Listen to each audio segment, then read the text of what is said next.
tile setter namin, mga busing. Oh. Baka kilala nyo yan. Yan yung ginagawa niya. Naglalagay kami ng ano, ng mga bricks sa ano, sa wall at saka sa column. Bali yung bricks bago namin ikabit, nilalagyan namin yan ng ready fix para hindi siya tumapak. Pero din dito sa column, naglalagay din kami ng ano, ng ready fix. Pinapahira namin yan. Bali ito yung ready fix namin, nakahalo yan. Pinapahid namin yan. Baka kilala nyo yan. Ito yung ginawa niya kahapon. Oh. Ayan, ginawa niya ito kahapon. Ayan, oh, baka kilala niya. Kahit nakatalikod siguro, kilala niyo yan.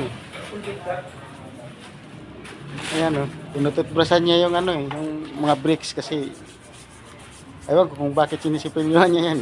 Walang pulgit eh. Ano tinututbrasan? Dapat kinukulgitan yan.